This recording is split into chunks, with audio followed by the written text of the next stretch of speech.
Hello friends, welcome my channel. I hope आप लोग बहुत अच्छे से होंगे, गार्डनिंग बहुत अच्छे से कर रहे होंगे। तो आपके गुलाब में फूल नहीं आ रहे हैं और सर्दियां शुरू हो गई हैं, फिर भी फूल नहीं आ रहे, फूल गुच्छों में नहीं आ रहे हैं। तो आइए जानते हैं आपके गुलाब में फूल नहीं आने की वजह से पोषक तत्वों की कमी होती है, किस तरीके से आपको गुलाब के प्लांट में देखभाल करनी है।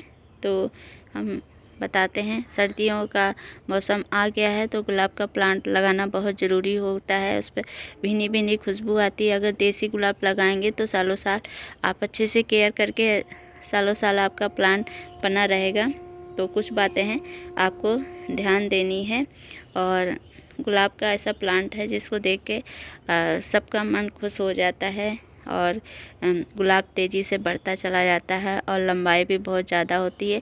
और आपके प्लांट में गुलाब में फूल नहीं आते हैं। तो इस तरीके से आप गुलाब की देखभाल करेंगे तो आपके प्लांट में बहुत अच्छे अच्छे फूल आने लगेंगे। तो आपके गुलाब के प्लांट को ध्यान देने के लिए उसका मिट्टी पे ज़रूर ध्यान दें। उसका पीएच लेवल ज़रूर मेंटेन करके रखें। पीएच लेवल 6 से 6.5 के बीच में होना चाहिए। पौधों की मिट्टी को ढीला तथा हवादार रखें।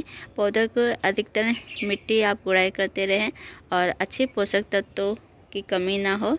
और गुलाब या फूल पाने के लिए आप उसको धूप की बहुत ज़रूरी होती है प्लांट के लिए। तो आप अपने प्लांट को ऐसी जगह रखें जहाँ बराबर पूरे दिन भर की धूप लगनी चाहिए। ठंडियाँ आ गई हैं तो धूप की बहुत ज़रूरी होती है। तो कम से कम पूरे दिन की धूप हर प्लांट के लगेगी, तभी आपके प्लांट में फूल ही फूल आएंगे। और मौसम बदल रहा है तो ज़रूरत के हिसाब से आपको प्लांट को पानी देना है। और बहुत ज़्यादा पानी डालने से प्लांट की ग्रोथ पर भी बहुत असर पड़ता है। और सर्दियों में उनकी पत्तियों पे आप पानी ना डालें। कोशिश करें कि पानी इस तरीके से दिया जाए कि जड़ों तक पानी पहुंच जाए और पत्तों पे नहीं। आप अधिकतर प्लांट की पत्तियों पे पानी नहीं डालेंगे, नीचे सीधे जड़ों पे आप पानी डालेंगे। गोबर की खाद आप दे सकते हैं, इसको वर्मी कंपोस्ट दे सकते हैं। और गोबर की खाद पौधों के लिए बहुत अच्छी होती है, खासकर गुलाब के लिए। गुलाब को नाइट्रोजन की मात्रा ज़्यादा चाहिए और पोटास की, इसलिए गोबर में ये सारे पोषक तत्व होते हैं। आप इसमें गोबर की खाद दे सकते हैं, सरसों की खली दे सकते हैं, वर्मी कंपोस्ट दे सकते हैं और चाय पत्ती भी आप दे सकते हैं। तो इस तरीके से आप अपने मिट्टी को बहुत अच्छे से चेक करके ही तभी आप इनमें खाद दें। ज़रूरत से ज़्यादा खाद ना दें। जितना प्लांट की आवश्यकता है उतना ही आप महीने में सिर्फ एक बार 2 मुट्ठी सरसों की खली, जैसा आपका प्लांट हो उसी हिसाब से खाद दें। और आपका प्लांट छोटा है तो थोड़ी सी खाद की ज़रूरत पड़ेगी। और धीरे धीरे प्लांट जब बढ़ने लगता है तो उसे पोषक तत्वों की ज़्यादा ज़रूरत पड़ती है। तो उस हिसाब से अपने प्लांट को खाद देने की ज़रूरत होती है। तो गुलाब के लिए खाद बेस्ट है वर्मी कंपोस्ट और वो गोबर की खाद और चाय पत्ती और सरसों की खली में। अधिकतर गोबर में सरसों की खली या चाय पत्ती ही ज़्यादा डालती हूँ।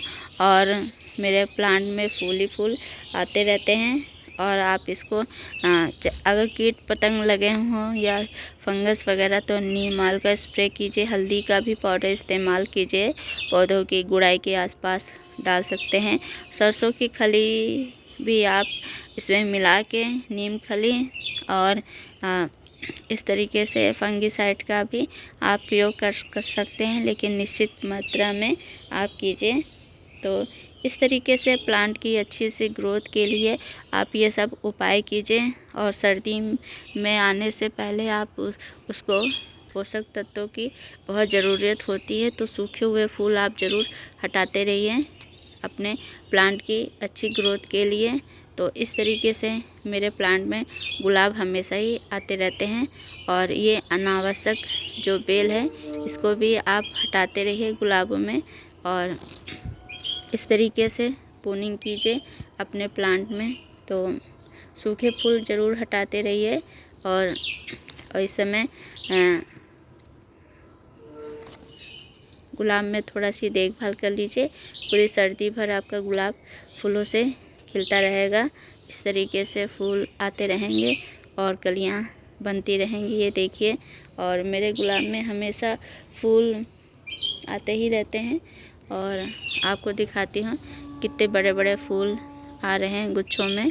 तो इस तरीके से आपके भी गार्डन में फूल गुच्छों में ही आते रहें और समय समय पर सूखे फूल ज़रूर हटाते रहिए ज़्यादा फूल लाने के लिए।